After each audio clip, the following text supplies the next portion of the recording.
I just thought it was very brave, and we've had this discussion all the time, where people with a platform, should they use their platform to make these kinds of political statements? I think yes.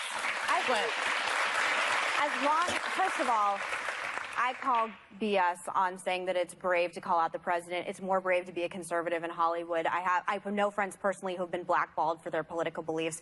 I like Eminem. I always have.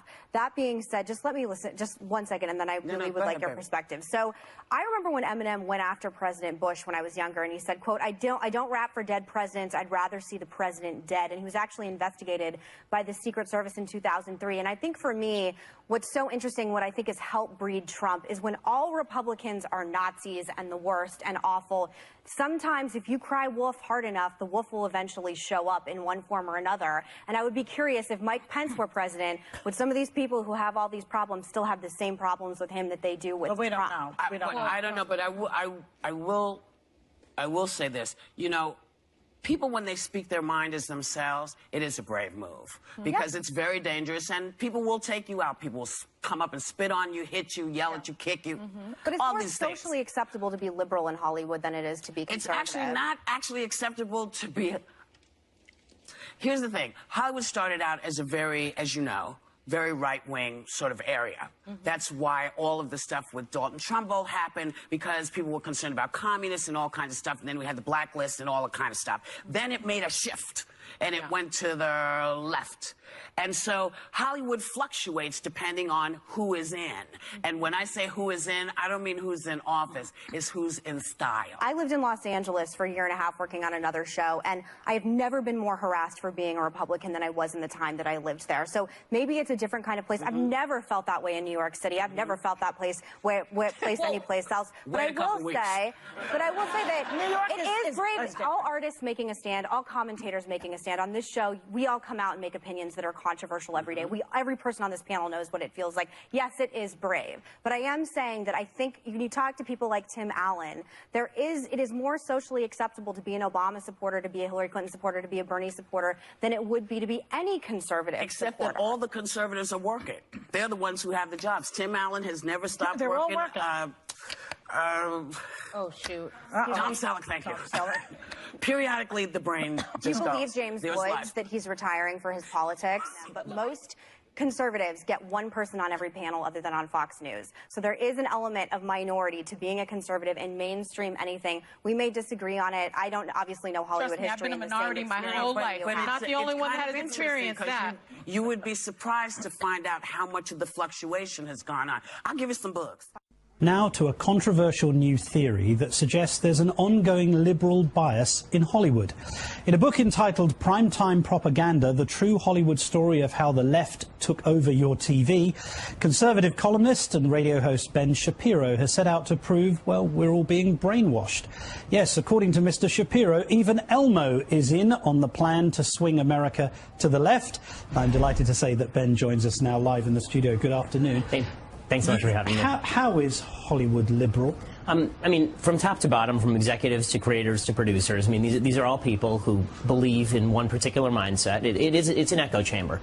If you've spent any time at all out in Hollywood, you know that most people tend to think alike politically. They tend to hang out with people who think like they do politically, and therefore their work tends to result in liberal propaganda. How then do you explain Fox News, or the success of American Idol, or the success of the Jersey Shore? What have they got to do with left-leaning bias? Well, I mean, Fox News is not particularly an entertainment-oriented. I mean, maybe you think it is, but it's not. It's a news channel in the same way that MSNBC is a news channel. My book is really not about the news. It's about entertainment-oriented programming. American Idol, to me, is actually a response to a lot of the liberal programming that's been in scripted television. The focus of primetime propaganda is really unscripted. I think the rise of reality television actually has a lot to do with the fact that the American people are interested in seeing things that aren't quite as one-sided. I mean, American Idol is actually a conservative show, in my view. Is 24?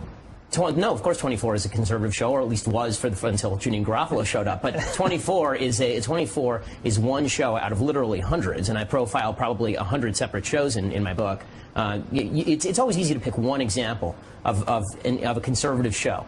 But the question is that when you're really talking about the vast majority of scripted television, is it liberal or is it conservative? You can always pick one Don Belisario, one Jerry Bruckheimer, but the vast majority of sitcoms, the vast majority of cable television, all of it is dominated by the left, and I have people on tape that I've been revealing, saying, yes, there's active discrimination in Hollywood, yes, we message our programming. I've read most of your book, and I've got to this point where you even say the television industry made President Obama. I'm quoting you. You say, if the relationship between the Obama administration and the television industry is hot and heavy, there's a reason for that. The television industry made Obama. Yeah. I mean, I do believe that President Obama is a media-made candidate. This is a man who didn't have a lot of background. But hang on a second. He was a successful campaigner. He was a great campaigner. He won over the electorate with his arguments. And with the help of the media. Absolutely. But the media assisted every other political competitor in exactly the same way. Did they really help Sarah Palin? I mean, it seems to me that Tina Fey was probably the single most damaging... Sorry, sir, but Sarah helped Sarah Palin. She's got a whole network behind her. She's an employee of Fox News now. Well, Sarah Palin was not an employee of Fox News at the time of the election, and Barack Obama was not an employee of any network at the time of the election either. But that doesn't mean that the media was not biased in favor of Barack Obama. They clearly were. I mean, the heads of most of the major networks were monetarily supporting President Obama during the election cycle. The Hollywood industry was largely supporting him, not only in terms of news programming, but in terms of actual scripted content. I mean, Oprah was out there campaigning. Oprah is probably the single most powerful woman in the history of American television, and she was out there actively campaigning for President Obama while saying she would not have Sarah Palin on the show because that would just be too partisan. How are children's shows also biased? Well, children's shows are biased in a slightly more subtle way. I think that they're really biased toward a kind of self-esteem ethos, the idea that, to paraphrase Barney, everyone is special, right? An unearned self-esteem, everyone in his or her own way, down to gender. And you're saying that's as a result of a left-leaning bias. I thought that there are many child psychologists, regardless of political persuasion, who would say it's rather appropriate to affirm children. Well, I mean, there are a lot of psychologists who do say that, but it definitely is a more left-leaning perspective on psychology, that self-esteem unearned is something that ought to be put upon children, especially if you look at Sesame Street. I mean, Sesame Street has been kind of the one that's drawn a lot of the fire here because people make it out like I'm trying to actually, baste Big Bird, but basically, but essentially, the Sesame Street, I interviewed one of the creators, a guy named Mike Dan, who's VP of Children's Television Network, and he actually said that the point of Sesame Street was to reach out to black and Hispanic children because, quote, there is no reading material in black households. Well, to me, I mean, that's just kind of soft bigotry of low expectations. Ben Shapiro, I quite like Sesame Street. Thanks. So, we can jump right into the Oscars. So, the big winner at the Oscars last night was not Moonlight. The big winner at the Oscars last night was Donald Trump. That was the big winner at the Oscars last night because Donald Trump basically could sit there and watch Hollywood make a mockery of itself. Sally Cohn, one of my favorite people on the left, of MSNBC and CNN fame, you remember her, hands up, don't shoot. Sally Cohn tweeted out right before the Oscars that she hoped every single speech was political. To which I tweeted, so does every Republican in the country.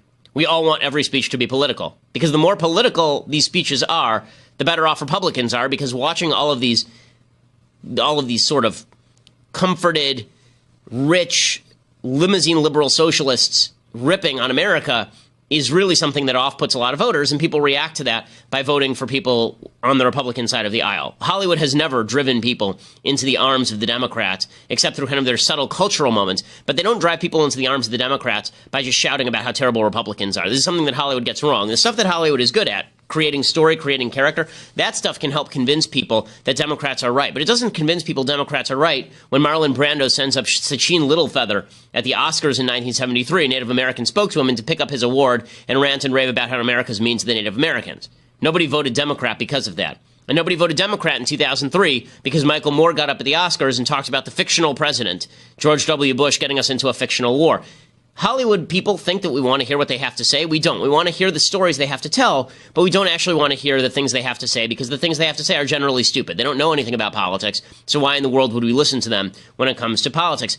But again, Hollywood doesn't know that. So instead, what Hollywood does is they think that we're watching because we want to hear their opinions on politics. So Jimmy Kimmel just couldn't help himself. He opened up with a bunch of jokes about Trump. Here were just a few of them. It's so easy to reach out and heal. And I want to say, maybe this is not a popular thing to say, but I want to say thank you to President Trump. I mean, remember last year when it seemed like the Oscars were racist? Braveheart in this room, and he's not going to unite us either, okay? Meryl, stand up if you would. Everybody, please join me in giving Meryl Streep a totally undeserved round of applause, will you? Standing ovation for Meryl Streep. Because she's Meryl Streep. She's like the Beyonce of actresses. The highly overrated Meryl Streep, everyone. She actually is overrated. She hasn't been good for 30 years. And it was joke after joke about Donald Trump and how terrible Trump was, and look how wonderful we are, and we love Meryl Streep, and Meryl Streep's the best because she made fun of Donald Trump that one time at some ceremony, and yeah, we love her, and sure, she was in a really crappy movie, Florence Foster Jenkins, that nobody ever saw, but it doesn't matter because Meryl Streep, guys, Meryl Streep. So, yeah, he does all of these jokes in a row about Donald Trump, and we're all supposed to sit there and be like, yeah, this is great, yeah. Well, the real reaction is, can you guys get over yourselves, please? You know, really, this is the best that you can do? These are your best jokes about Donald Trump, calling him racist, and calling, presumably, the people who voted for him racist? And it's a great way to alienate an audience that's already not watching any of your Best Picture nominees. Nothing that was nominated for Best Picture this year did well at the box office. I think the only exception, as far as a movie that did well at the box office, was Arrival. I'm not aware of any other movie that was nominated for Best Picture this year that did over $100 million in business. Did Arrival end up doing $100 million in business? If it did, it was real close. So it was not a blockbuster blowout out of the ballpark. It was a good movie. I enjoyed it, but all of the movies that were nominated this year, again, were seen by pretty much the people in this particular room. And then it didn't stop there. The self-aggrandizement of Hollywood is just unending. Viola Davis won Best Supporting Actress for her role in Suicide Squad. Oh, no, sorry. It was no, not for Suicide Squad. It was for her role in, what was the name of that movie? Fences. Sorry, I got that wrong. But Viola Davis, I thought she was fantastic in Suicide Squad. That's why I thought that she had to win. So was that guy who, like, shot fire from his fingers and everything. Anyway, Viola Davis, she gets up and she gives this speech. I became an artist, and thank God I did, because we are the only profession that celebrates what it means to live a life. We're the only profession, the only one that celebrates what it means to live a life. So I was complaining before this show started today that I'm kind of tired. You know the reason I'm kind of tired today? Because my wife has woken up the last several mornings at 4 o'clock in the morning to go into the hospital because she is a doctor and she is in her residency, which means she's getting up at 4 o'clock in the morning to help people who in some cases are terminally ill. Clearly, the only profession that cares about living a life, that honors and celebrates living a life, is Hollywood. And it's so just bleh, when Viola Davis says stuff like this. The fact is, the vast majority of people in the United States work jobs where they're helping each other live better lives. But the artists have to pat themselves on the back. And this is what I was saying at the very beginning.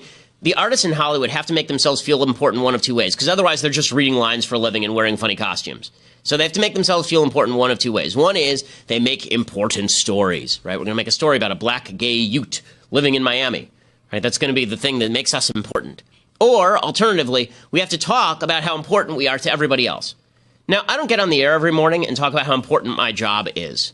Right? I don't, because it's either important to you or it's not important to you, but I don't have to preach how important what I do is to you because you'll decide for yourself. And I think that's true for the vast majority of people. When you call a plumber, he doesn't show up to your house and go, you know what? It's really important I fix your toilet today. I'm the guy who stands between you and crap running over your floor. And the plumber doesn't do that. He just goes and he fixes your stuff. But the artist community, because they understand that people sort of see them as frivolous, they feel the necessity to go out and talk about how special they are all the time. And this is not underestimating art. I love art. I love the movies. I love books. I love plays. I love the arts. I grew up in the arts. My dad was somebody in the arts. My mom is somebody in the arts. My sister is somebody in the arts. Two of my sisters are people in the arts. I love the arts. They're fantastic. You know, I write novels. I love the arts. But art is wonderful. It's enriching. It can connect us to each other. But the utter arrogance, the true arrogance of saying the only profession that celebrate what it means to live a life, I mean, that's really astounding. You know who else celebrates? Like, literally everyone does. You know who else celebrates what it means to live a life? Morticians, right? I mean, they actually put together the funeral arrangements where we remember people. There's also something that's really high-handed about saying that only the lives we choose to honor in Hollywood are the important ones. Right? She said in this speech, she said, there's one place all the people with the greatest potential are gathered, the graveyard. People ask me all the time, what kind of stories do you want to tell, Viola? And I say, exhume those bodies, exhume those stories, the stories of the people who dream big and never saw those dreams to fruition. And this kind of stuff goes over big in Hollywood. Ooh, the dreams. Ooh, the dreams. Okay, but the reality is, the vast majority of people in the graveyard, their stories will never be told. But they are still remembered by their family. Their impact is still felt. Your life doesn't end when your life ends unless Viola Davis exhumes you and makes a story about you, that's not even real, right? Unless a fictional story about a person who never existed. No, what actually makes your life important is the friends and family around you and the way you impact the world in a better way and the way that you do honorable things for friends and neighbors and make the world a better place.